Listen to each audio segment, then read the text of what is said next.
All right, guys. This is a follow-up video to my Spikes Tactical 9mm build video I did. At the end of my last video, I was having a problem with the ejection shells. The problem was that the casings were actually hitting the side of the upper receiver and denting them in. So they'd actually come out of the gun, hit that, and then fall straight to the ground. So they come up, fall straight to the ground. I tried different buffers, different buffer weights, different springs, I tried everything. It just kept doing that. So I went with a Spikes Tactical bolt carrier group, straight from Spikes Tactical. And that problem, part of the problem is now fixed. It now ejects them fine, no matter what buffer weight I'm using, and they're coming out just fine. The problem I'm having now is, I'll get to that in a second, but the previous bolt carrier was a United Defense bolt carrier, and the shells were hitting the side of the receiver. They were actually hitting this part of the receiver, the top part, and falling straight to the ground. So the shells were actually landing next to my feet.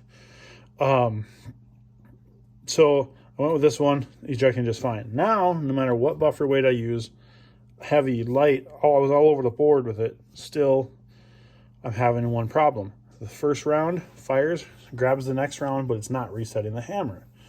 So then I'm like, why? I couldn't fought with it. Now this is a LaRue Tactical trigger that's in here, and I kind of brought this back to the bench, and I can actually get it to mimic the problem. So if I charge the firearm, it resets the hammer just fine and fires.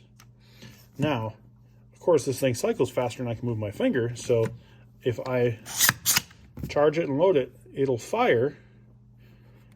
And if I stay holding on the trigger, cycle it back again, nothing. So what's happening is it's not resetting the hammer while my finger's touching the trigger.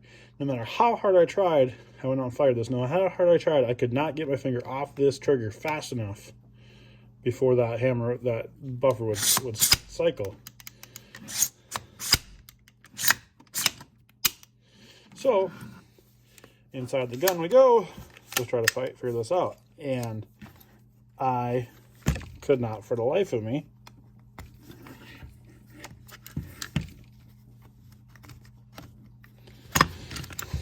figure this out. So everything is in there fine. Springs are all in there fine. I can push it down just fine. I can hold it, push it down just fine.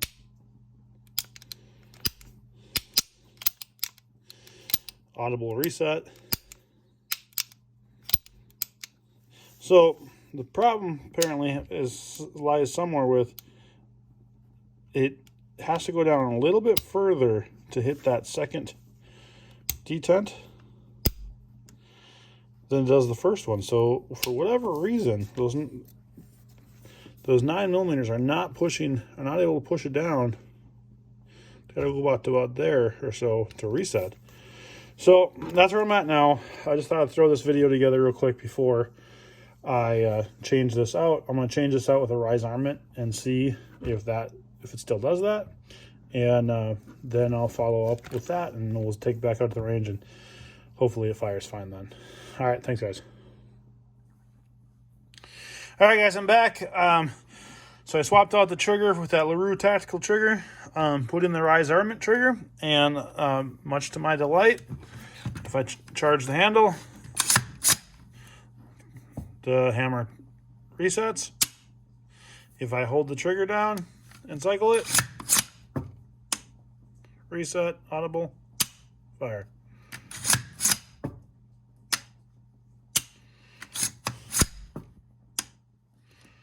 So there it is. That seems to be the problem. Apparently the LaRue Tactical trigger does not like to play well with the 9mm stuff. So got that changed. I mean, it didn't play well with this bolt carrier or the other one. So I'm gonna take this back out to the range. Hopefully it fires. In the meantime, the Daniel Defense got a LaRue Tactical trigger. So I just swapped the trigger out of this one to that one. I tried just swapping the receivers, but I forgot This one has a silent capture buffer in it, hydraulic silent capture buffer, so it does not play well with that bolt carrier that was in there. But anyways, that's that, guys. Just throw that update out there for those of you that are watching my other video. I'm gonna take it to the range, and then we'll see how it works. Thanks. All right, guys, so back out here in the woods. My local range still shut down. It's too wet out there. They're gonna have it shut down until May 1st, that sounds like, until we can get out there. So I'm back out here at Spider Lake. Got the Spikes Tactical 9 with me. Again, changed out that trigger. So I figured I'd bring you guys with me and see if it fires.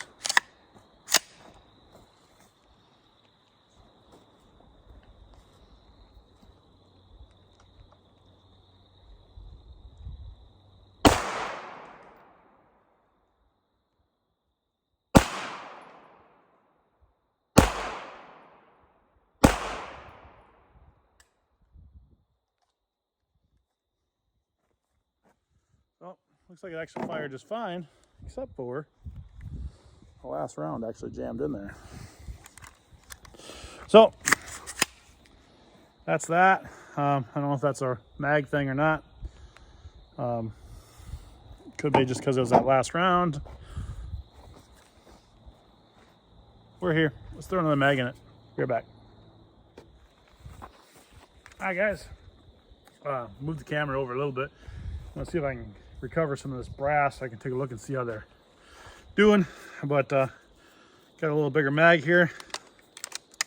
Let's see.